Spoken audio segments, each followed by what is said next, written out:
This episode is brought to you in part by our sponsor, Inado.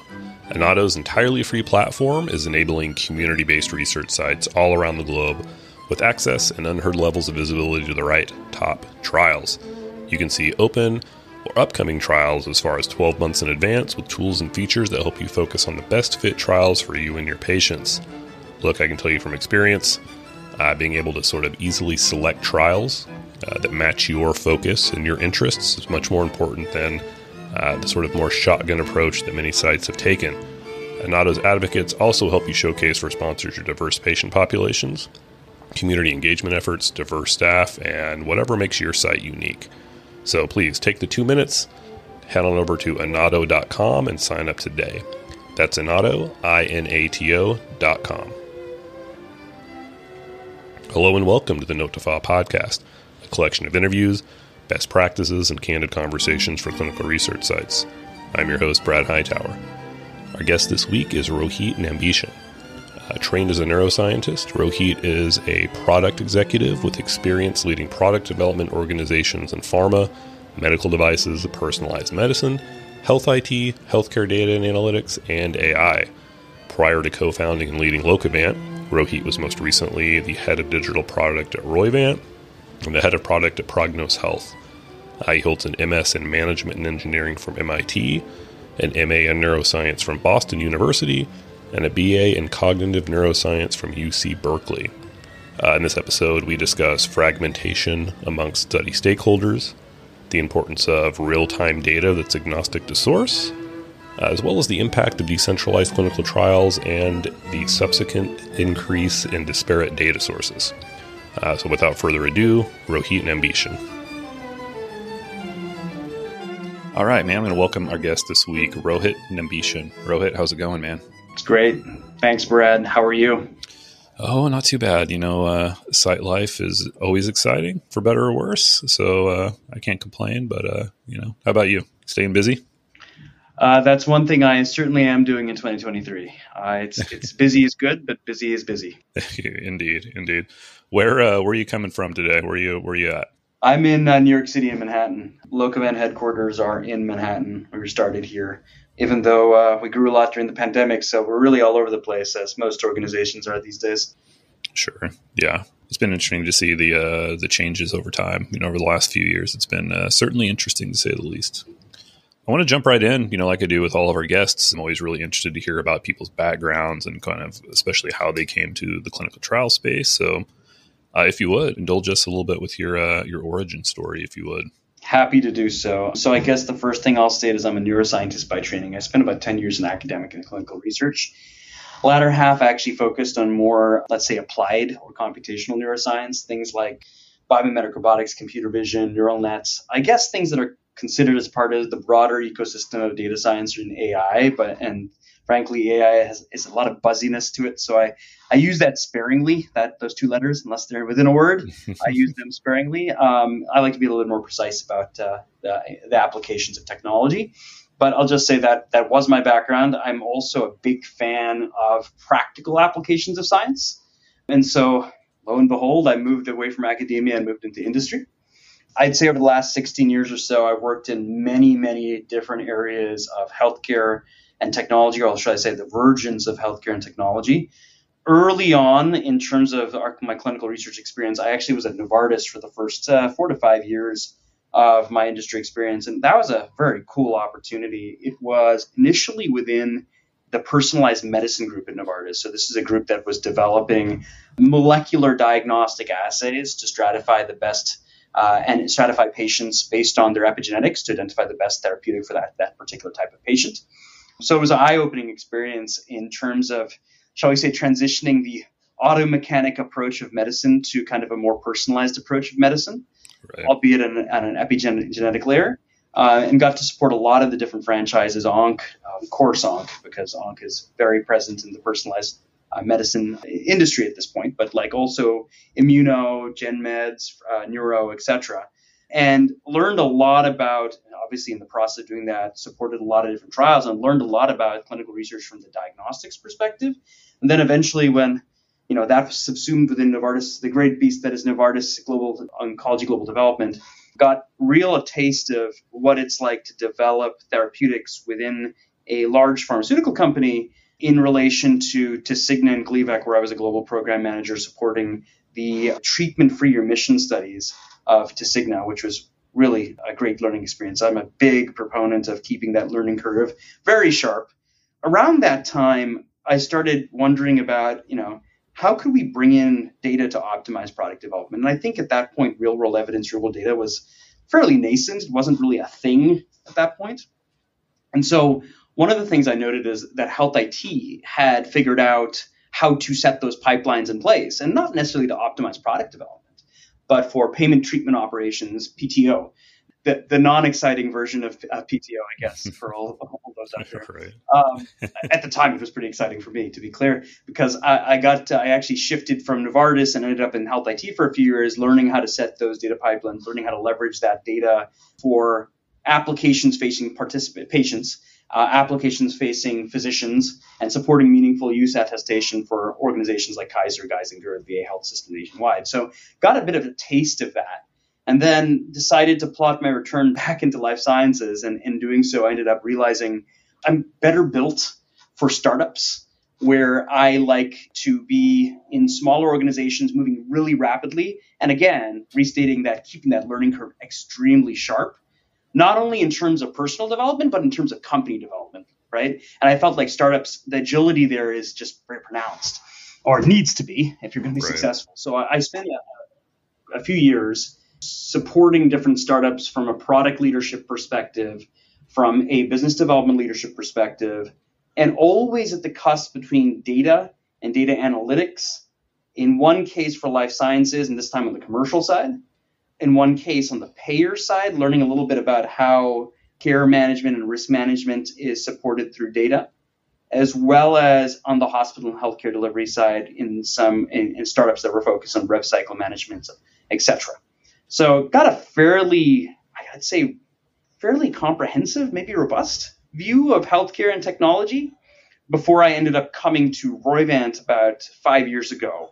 As head of digital at Roivant, when I joined in 2018, my purview was to look at opportunities to generate technology initiatives, technology ventures, et cetera. Datavant was definitely a thing by that point, but it was still an early thing. And for those in your listenership, should I say, who are less familiar with Roivant, Roivant's better known for launching a number of different biotechnology companies. By the time I joined in 2018, I think there was about 15 or 16 different biotechnology companies, therapy area agnostic, 55 different programs.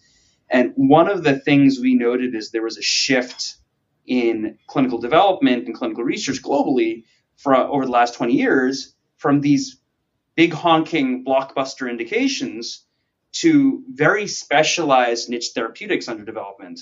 I saw a smattering of that when I was in Novartis, when the transition was made to pathways-based development as well.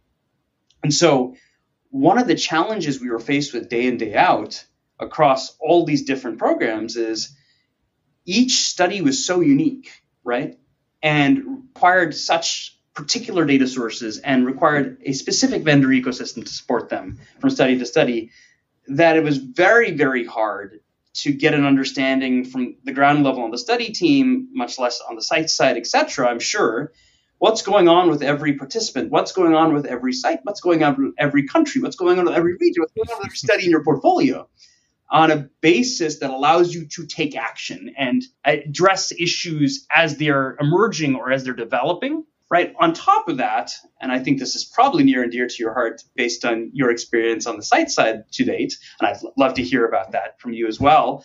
But one of the things we recognized is that clinical studies are a multi-stakeholder affair. And everybody that's involved in the clinical research study needs to have the right information at the right time to make those decisions, or let's say optimize decision making that can improve the quality of the study, definitely, but improve the quality and health of all the patients and participants, as well as just keep the study on track, on timelines and on budget. And there are a number of constituencies that are disenfranchised from that information, and we thought that things need to be connected. So we saw a lot of fragmentation is basically the high level of what we saw. And we started to iterate on how to address that almost from a lead user innovation perspective, right? So we knew being inside a sponsor, some of the challenges firsthand. So he said, if we're uniquely positioned to understand these problems, we're also uniquely positioned to iterate on them and address them. So out of that, we started building the platform that eventually became Lokavant. So it was really, I sometimes hate this term, dog fooding, because who actually eats their own dog food? But that being said, in the sense we were dog fooding, we were experiencing this challenge. We iterated on the challenge. We built a platform to address the challenges within a global biopharma company. And then we started getting outreach from some of the vendor ecosystem for Roivant that led us to believe that there was a there in democratizing this data and analytics platform for greater use. And we launched the company as Lokavant in January 2020, which again was a very interesting time to launch a company. I'll start there. There's probably a bunch of areas we could delve into. Yeah, it sounds like it definitely couldn't have picked a more interesting time to spin off there. But no, I mean, to your point, I mean, at the site level, everything just feels like chaos, and every study feels like the wheel being reinvented. And sites especially probably feel very disconnected with what's going on across the study and, keeping up with their patients, knowing, I mean, having that information would be of big value. Maybe it's something we can talk about. I mean, I get the impression in talking to sponsors too, that, I mean, they're so fragmented within their own companies that the left hand doesn't know what the right hand's doing so often. So I guess what are some like specific examples of sort of breaking down some of that siloing or fragmentation? I mean, the idea is fascinating, and I think the problem leads to so many more problems across the whole span and across the whole ecosystem. To your point, it is a multi-stakeholder ordeal. None of this works in a vacuum, but we still don't have it right? We're still far from it. So, I mean, I'm curious to hear, maybe what are some of the use cases or some of the instances or ways that you guys are helping. I did see a little bit of a interesting white paper you guys maybe had put together about, sources of patient discontinuation during COVID, and finding out that, maybe counterintuitively, COVID wasn't really that big of a reason patients necessarily discontinued, and maybe there were other reasons. So, I love that sort of insight. So I just said a lot of words and really just tried to ask the one question. But yeah, I missed, give me some examples, because I'm really curious as to sort of the utilization of platform. Sure. Happy to. I mean, maybe I'll start on a few study-specific use cases and go from there. One of the facets that's very interesting about the clinical trial is that you have all these different systems being used. I could go on probably for the rest of this podcast in terms of acronyms: EDC, CTMS, ePro, ECOA, etc. I can pull up my bookmarks and give you a long list. So yeah, I'm with you. Right. And so the other thing that's interesting about that is, given the specialized nature of studies going forward, each time you may have, let's say, the same acronym being used, but the type of that acronym, the version of that vendor, the data schema, the way it's collecting data might be different, right? And so the data itself is different. And so what we identify oftentimes is that there's actually information that's redundant in two different systems that's different, right? And that's a huge problem, right? Not only from the perspective of the site staff, right, expecting something. Let's say they were trained on the body of the protocol, but the schedule of events actually has different information, right? And then how it's developed in the CTMS is going to be different than how it's created in the EDC, and all types of problems. But like the point is, we recognize that each one of these data sources has utility and value, but there's an overlap between certain information, and we need to provide that single source of truth on the particular data source so that the sponsor, the CRO, the sites actually understand what is being collected. And if there is redundant information that's leading to an issue in the study, like high screen failure rates or discontinuation rates, as you discussed, we can pinpoint that issue very quickly. So I'll give you a little bit more of a clear case. So there was a COVID therapeutic study that we were on, and this was prior to COVID vaccines being prevalent. And so as you can imagine, there was high urgency to put this COVID therapeutic study into the clinic. Whenever one rushes, there are usually challenges that emerge. In this case, there was a novel data capture system because of the unique situation. The site staff, basically the patients were in the ICU, right? And so they needed direct data capture systems, etc. The first thing we identified is there was rules in that just by ingesting the data and comparing it with what was expected, we identified that certain elements of the direct data capture system were not validated, which obviously is a big problem. That's like one level. The other things we started identifying, I mentioned previously, like the contradictions between certain parts of the protocol, etc. So in this case, there was a rush to get this into the clinic. There was a key mortality endpoint on being lost to follow-up. And as you can imagine, that's critical in COVID because you don't know if the participant had actually passed away or gotten better. And so there was that key mortality endpoint. It was listed in the schedule of events, but it was not in the body of the protocol. The site staff was trained in the body of the protocol. So this type of thing happens. And frankly, I'm sure you know it happens. More often than you would think. Yeah. But by the time you identify the problem, you usually get to a point like 7 or 8 months into the study, and then you have a huge issue with either having to throw out that data or retrain the site and then start again with those sites, etc. It's just a big problem. And especially when we talk about the fact that if studies are more specialized, the sample size, the amount of participants in each study going forward is smaller. So if you're throwing out data from participants, not only are you wasting their time and potentially putting them at risk for no reason, you also are doing yourself a disservice from a sponsor and CRO perspective, from a timeline and budget perspective, right? So what we've done with, we have a unique platform in that we're capturing data real time from all these sources, agnostic to source. So we have let's call it a source data agnostic integration platform. On top of that, we've aggregated a significant quantity, about 2,000 study worth of operational data across every major therapeutic area, every major phase, across all major geographies for clinical research at this point. And we can leverage that data to say, for this type of study that we're about to deploy in, what does good and bad performance look like, right? In addition to some more sophisticated predictive analytics, but this is a good example of a diagnostic analytic use case. We basically pulled together all our preliminary studies for the same region, same countries, same phase as this COVID therapeutic, and said, what do protocol deviation rates look like for this? And we noted that there was a high degree of protocol deviation rates for this one study as compared to contextually relevant studies in the same geos, in the same phase, the same TA, etc. So we flagged something. We said, there's a problem here. Lo and behold, we identified this problem with the protocol. And that was all done within 25 to 30 days of launching the study as compared to 7 months later. So, in essence, the study team told us we saved the key mortality endpoint for the study. So that's, I think, a practical use case.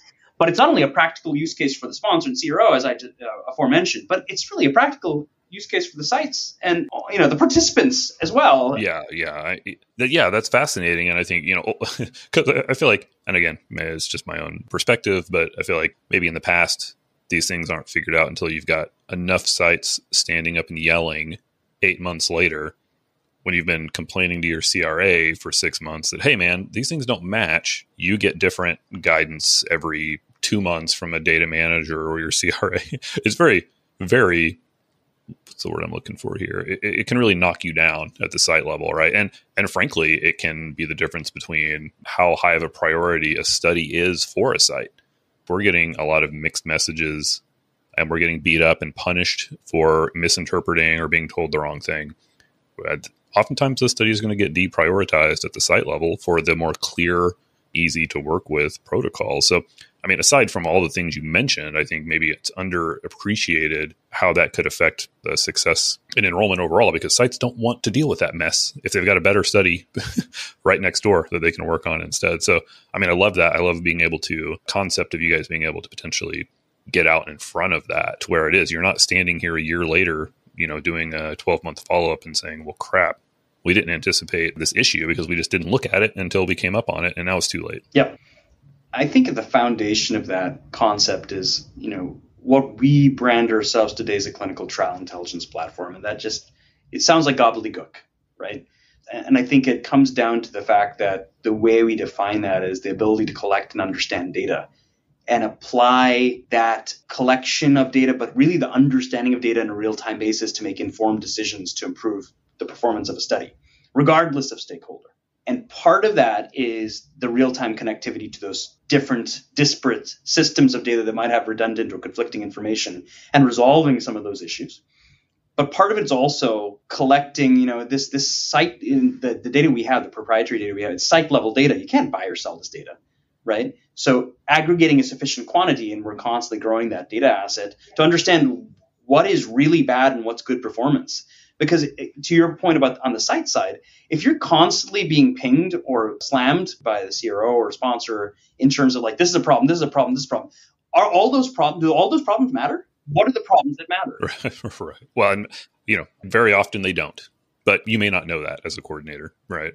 That's exactly right. And so I think that's where when we think about what matters, it's in relation to, it matters in accordance with what? What's the benchmark for that's really relevant for this particular study, right? That's the jumping off point. Is this good performance or bad performance for EGFR positive lung cancer studies in Argentina on the protocol deviation side, on the enrollment rate side, or is within what we consider the benchmark to be? And therefore, things are probably actually working per the stage in your study at this point, right? Maybe this is actually exemplary performance. It's just that you hadn't anticipated it because you're using some lit search from 50 years ago. Well, and so correct me if I'm wrong as I sort of walk through this in my mind, because to your point, and I appreciate you being practical and sort of specific, because to your point, I read something like clinical trial intelligence platform and I think, okay, I don't know what that means. I know what those words mean, but I don't know what they all mean together or what that could possibly mean. But for example, then you could predict what would be maybe a range of performance across sites or expected performance. And again, these are things that are often completely opaque to a site. Like a site doesn't know if they're doing a great job or a terrible job. All you know is what your CRA tells you, and they may be very nice or they may be very mean. So that's not really useful, a useful data point for you. I mean, is that something that's been considered, like sharing transparently with sites to know, like, hey, yes, based off of our data, if you enroll 2 to 5 patients and you have 6 protocol deviations, you're going to be kind of in the mean, versus having only enrolling 1 patient and having 15 protocol deviations. So that way, everyone's on the same page. 100%. I kind of think of it as, I like to think in terms of analogies, but like biofeedback analysis, right? You need feedback as to what's going on. Biofeedback analysis maybe is not the perfect analogy because it implies you yourself self-regulating based on signals. Right, but the truth is, like, what are the peer groups that you're compared against and how you're doing in accordance with that? Wouldn't you as a site want to know that and modulate your own performance and also have that information at the same time so you're not disenfranchised from like the query coming in saying what the heck is going on, right? So like we want to the extent that we can, we want to modularize and provide that information to the folks that can improve the performance of the study. And I think that's where the intelligence, it's about clinical trial intelligence is empowering all those different stakeholders with that information at the right time. Now, to your point about getting that information to the sites, right? 100%. I mean, you can think about this even in terms of the recent diversity guidance, regulation, legislation that came out at the end of last year, is implemented by February, where there's a diversity plan that needs to be required in late phase studies in the US, right? Now, where is the diversity actually going to come from? Yeah, the sites. I mean, it comes from where the patients are being enrolled. Yeah. And I think there was a really good example recently with Moderna, if you've read the article, where they recognized that halfway through the COVID therapy, the vaccine study, that they were over-indexed to Caucasian participants, and they paused the study. And, one thing they did, and I think this is instructive for us all here, is provide that type of feedback analysis on demographics to the sites. And by the way, that did the trick, right? So I think it's about also, there's 2 stages when we think about providing that feedback, at least as it relates to diversity. One is providing that real-time information to the sites on their participant demographics and what's going on. But beyond that, even to the point you were making just now, providing the performance characteristics in relation to peer sets to understand how you're doing across other groups so you can understand how your performance is doing and where you need to improve. The other thing I think that's interesting about this, again, when we talk about data and being agnostic to data, at least as it relates to diversity in this case, is, we talk about diversity, but then we start planning studies based on prior studies' performance where there were no diversity requirements, number one. Number two, we use preferred networks oriented to CROs or sponsors because we have experience. And by the way, it's coming from a good place. They want to set up the study fast. Sure. Right. And they know that they have these experiences. But if we use the same data we used to recruit investigators and then recruit participants, we shouldn't be surprised if we get the same response, the same type of output. Right. Yeah, no, that seems perfectly intuitive, right? Like, and that should be data that exists before the study started. I mean, we know demographic information exists. Yeah.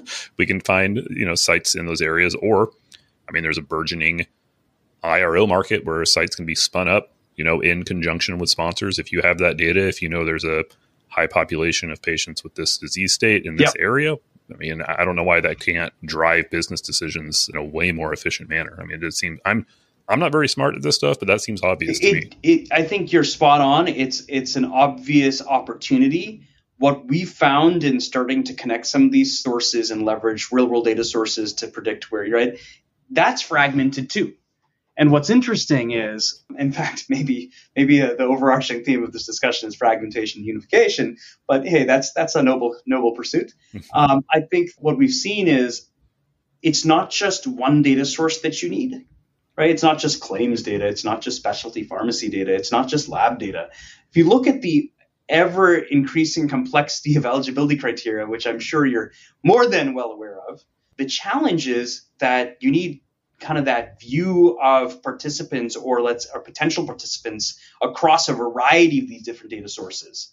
And typically, when those data sources are put together, a sponsor or CRO will say, okay, I'm going to work with this vendor for this. I'm going to work with this vendor for this. I'm going to work with this vendor for this. And by the way, I need to bring in a consulting company now to work across these data vendors so that they can integrate and provide some output.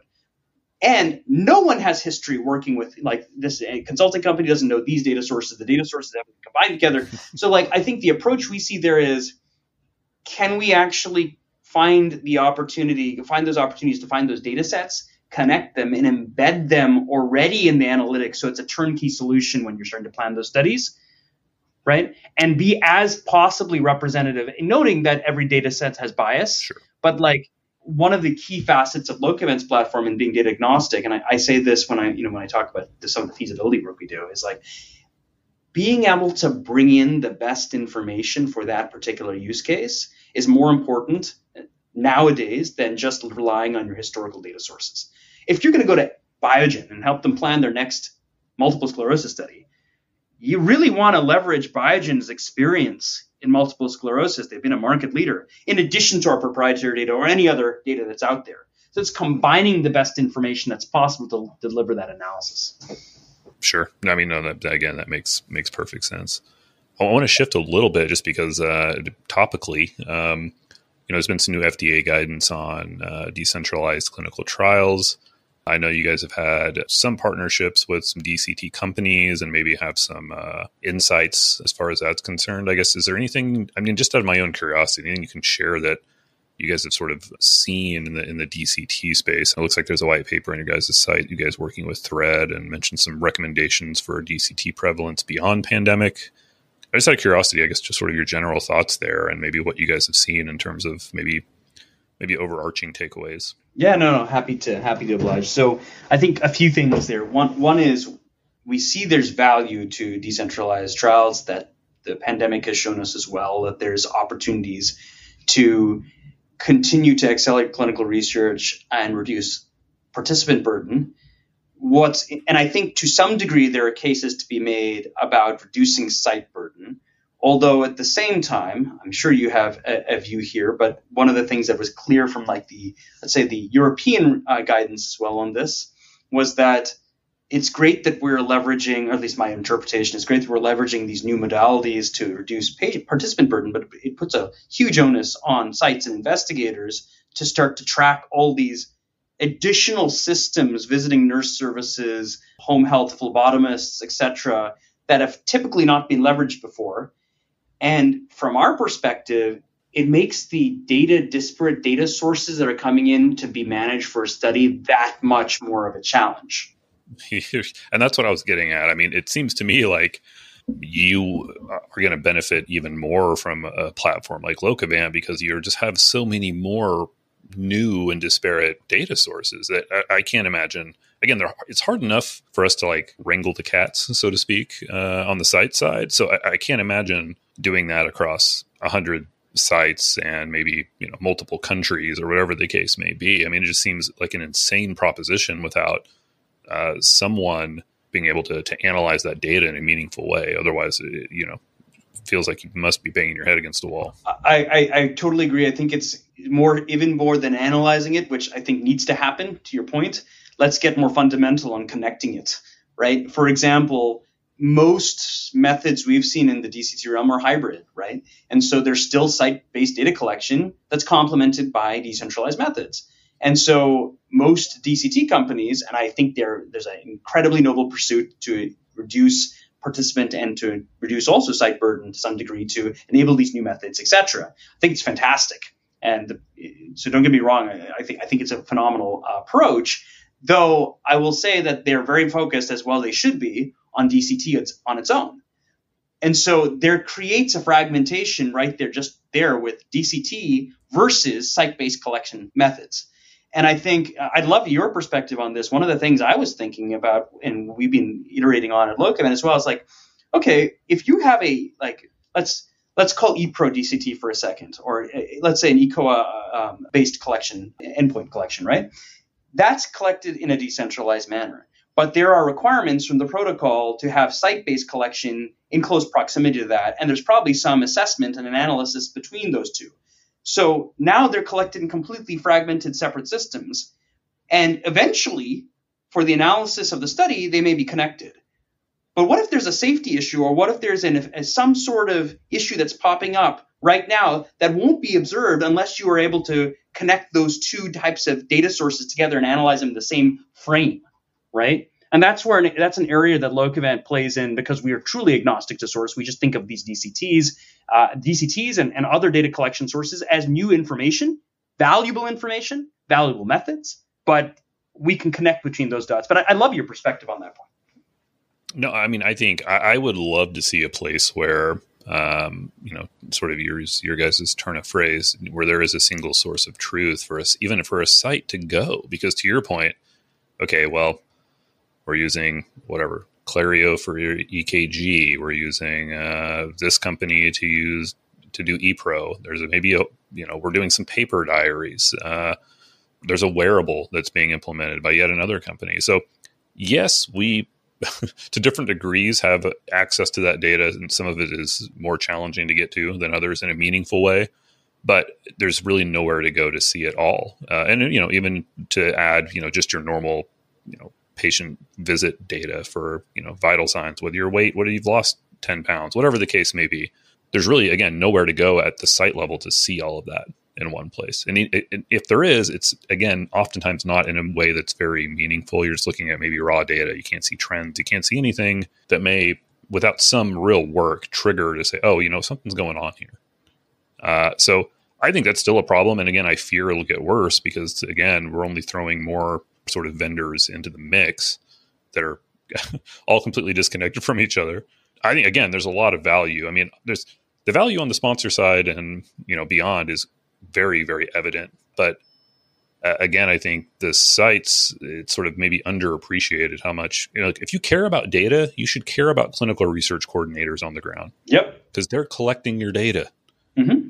And to sort of not make some of that stuff, transparent to them so that they can be better at what they do is, I think, just a big mistake on the part of the industry as a whole. And, that's not it's not a Lokavant thing. It's just an industry-wide, I think, problem, so to speak. So again, I think it's an issue. I think it's only going to get worse, and it's going to also make PIs so scared to be involved with things that have too many things happening away from them that they're not keen to.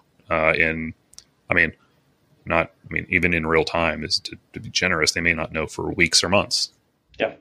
I think the specialization in the vendor ecosystem is probably commensurate with the specialization in clinical research today, right? And it's going to your point, it's probably going to get more extreme, but that also maps against going after indications that have unmet clinical needs in the global marketplace, right? And patients are in need. That's great.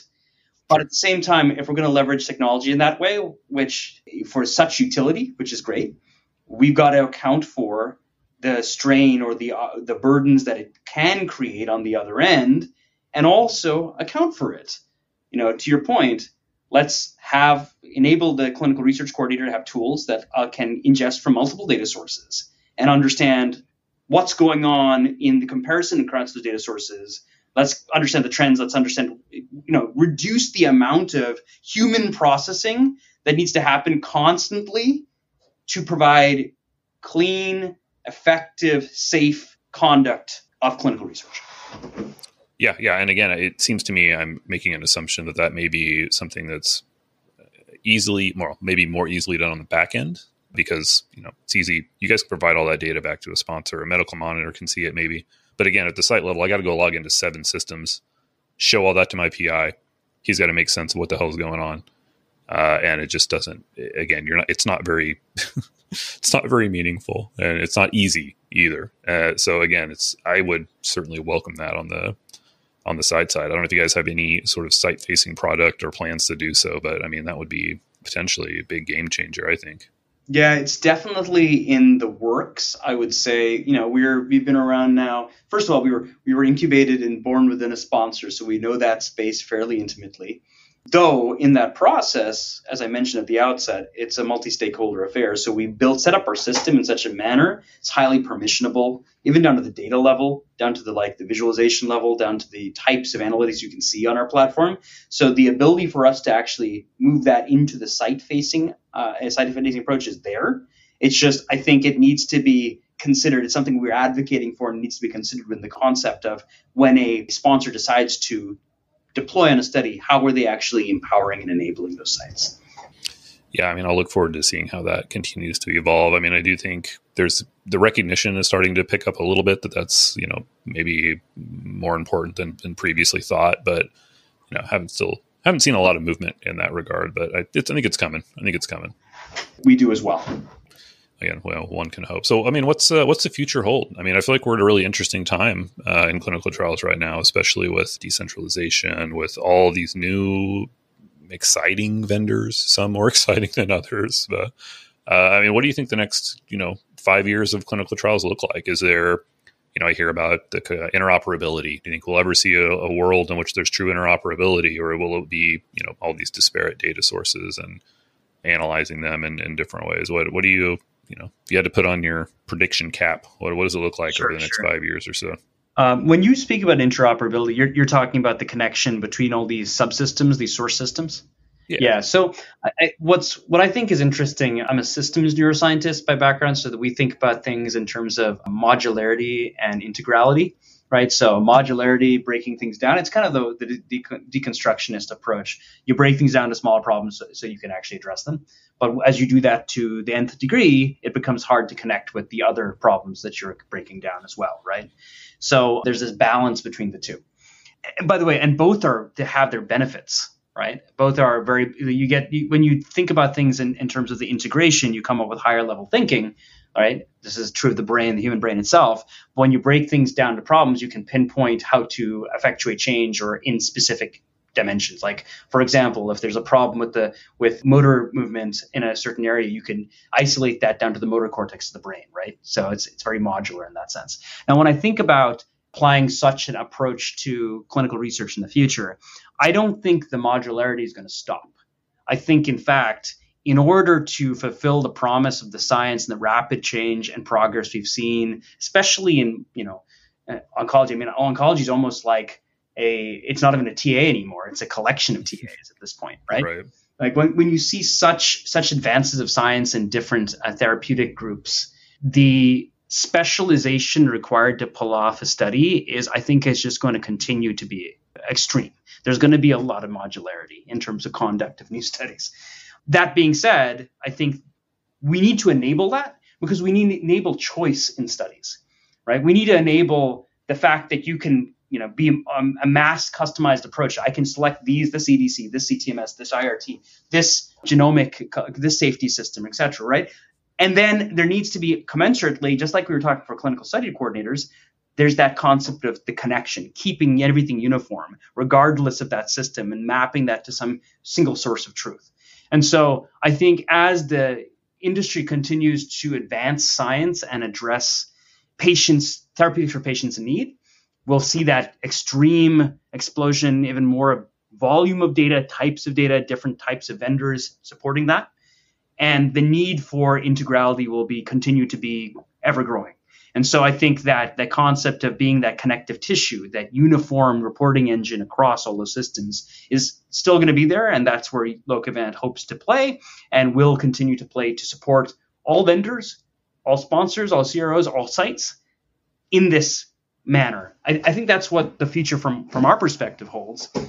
I also think, to the point that we were just talking about, the recognition that where you can lever so much more of the change in terms of time, cost, and quality will be at the modules of the site as well.